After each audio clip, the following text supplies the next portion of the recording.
Okay sir, सबसे पहले तो दारक आके आपको कैसा लग रहा है? नहीं, यहाँ मैं दारक में फर्स्ट टाइम आया हूँ। यहाँ लिरुमोवा कॉन्स्टिट्यूंसी में पहले भी काफ़ी आना हुआ, मगर दारक मेरा फर्स्ट टाइम है। ओके।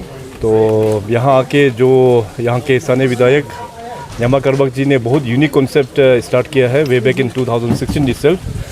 और आज जो दारक में जो इवेंट हो रहा है, this is the 5th edition of sports carnival, जो लिरुमोवा कॉन्स्टिट्यूंसी के पूरे ग्राम पंचायत के टीम्स वगैरह यहाँ पे उपस्थित हैं और 4-5 खेलों में इसका competition with in the gram segment उसमें खिलाड़ियों के बीच में किया जाएगा। इस करीबन एक हफ्ता का ये फंक्शन है बोल के बताया।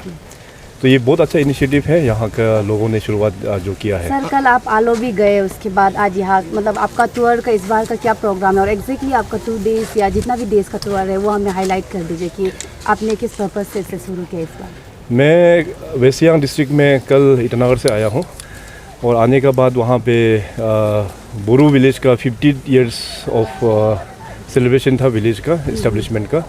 तो वहाँ भी मैं पार्टिसिपेट किया और वहाँ में भी कुछ स्पोर्ट्स एक्टिविटी था। इसके अलावा गवर्नमेंट की दृष्टि से जो एक इम्पोर्टेंट प्रोजेक्ट जो आलो तो अर्स वाइल जो वेस्ट सियांग जो डिस्ट्रिक्ट है उसका हेडक्वार्टर हुआ करता था, बहुत बड़ा एरिया था मतलब हेडक्वार्टर।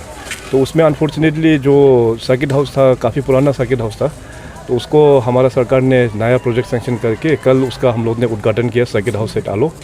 इसके बाद फिर एक स्पोर्ट्स के ही रिलेटेड एक badminton tournament, the 9th chief minister सब वेटरन और वेटरन बैडमिंटन टूर्नामेंट इस बार जो आलो में होस्ट किया जा रहा है, उसका भी हम लोग ने कल वहाँ पे लॉन्च किया है।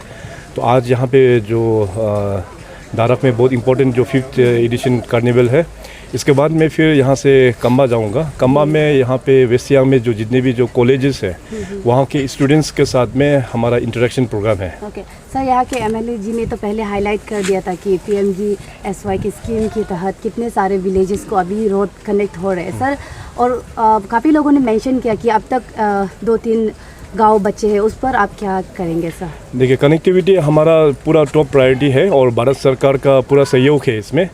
जैसे अभी हाईवे का आप सभी को पता है जिस प्रकार से यहाँ पे काम हो रहा है, इतना लार्ज स्केल में काम हो रहा है। रिसेंटली गेजेट नोटिफिकेशन भारत सरकार ने निकाल दिया है, करीबन 2500 किलोमीटर्स का और भी हाईवे का नेटवर्क अरुणाचल में वो लोग बिछाएंगे। साथ साथ प्रधानमंत्री ग्रामीण सड़क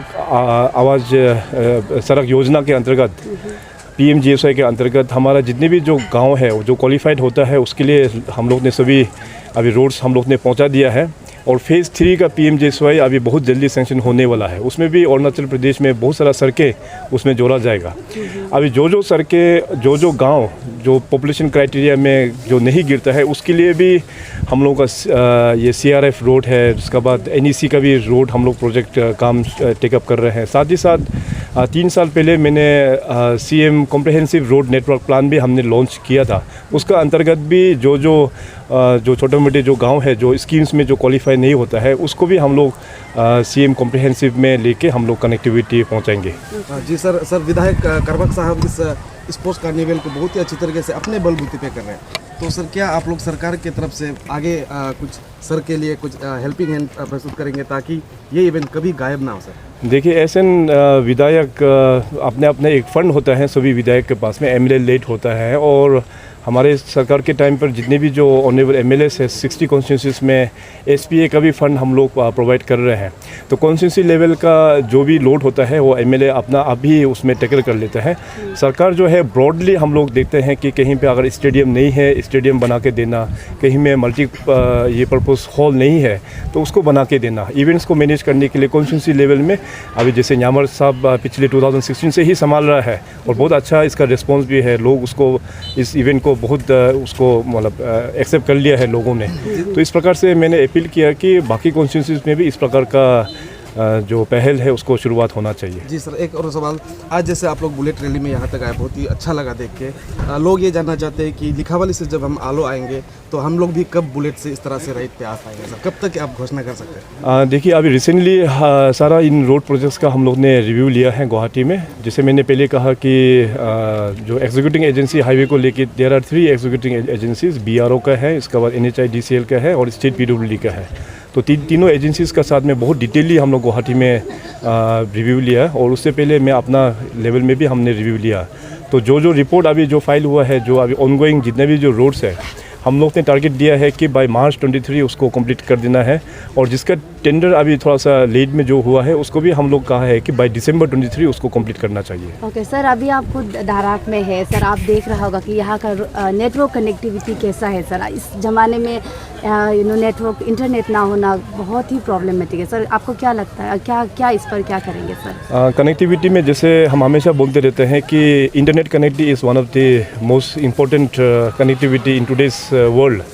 तो नेटवर्क से जुड़ा रहने के लिए पूरा प्रयास चल रहा है। प्राइम मिनिस्टर साहब ने हज़ारों network 4G towers already Arunachal को डेडिकेट कर दिया है। अभी उसका हम लोग सैचुरेशन मोड में लेके जा रहा है। कहीं कहीं लोकेशंस में ऑलरेडी सैचुरेशन हो चुका है, टावर्स का फंक्शनल हो चुका है। अभी दारक में थोड़ा बहुत कनेक्टिविटी और डाटा का कनेक्टिविटी का इश्यूज है यहाँ पे, इसको भी हम लोग ने ऑलरेडी प्लान में ऑलरेडी डाला हुआ है। बहुत जल्दी दारक भी 4G के माध्यम से कनेक्टेड हो जाएंगे। सर लास्ट इस बार ओवरऑल आपके अनुसार इस बार कौन सा एक बहुत ही आप लोगों की तरफ से कौन सा बहुत इफेक्टिव स्कीम्स आपने लाया है, या फिर आप कह पाएंगे पूरा ओवरऑल में सर? ओवरऑल में देखिए, अरुणाचल प्रदेश जो है, मैं हमेशा कहता हूँ it is the north east of the north east, और हमारा ये टोपोग्राफी जो है काफ़ी चैलेंजिंग है अरुणाचल प्रदेश में। और हमारा यहाँ पे पॉपुलेशन जो है बहुत ही स्पार्सली पॉपुलेटेड है, गांव भी काफ़ी दूर दूर में होता है। तो कनेक्टिविटी अभी भी एक चैलेंज है। तो उसको देखते हुए मैंने नितिन गडकरी साहब को पिछले 1 साल से हम लोग मीटिंग करके फॉलो अप जो किया, उसका रिजल्ट्स अभी हम लोगों को मिल गया है। Now already government of India has sanctioned around 2500 kilometres of road project meant for Arunachal Pradesh, जिसका रिव्यू कल शाम को ही हम लोग ने आलो में बैठ के, मैंने वर्चुअली भी हमने ज्वाइन करके उसका रिव्यू भी लिया। तो आने वाला 3-4 सालों में आप देखिएगा कि रोड नेटवर्क काफ़ी बढ़ जाएगा। एक बार रोड कनेक्टिविटी को हम लोग रिजॉल्व कर देंगे तो हमारा अरुणाचल प्रदेश में बहुत सारा पोटेंशियल है, टूरिज़्म पोटेंशियल्स है, हमारे यहाँ में एग्रीकल्चर एंड एलाइड पोटेंशियल्स है। तो इन सारा चीज़ को मार्केट के साथ में जोड़ने में आसान होगा, which will directly and indirectly benefit the population of Arunachal Pradesh. Thank you so much sir.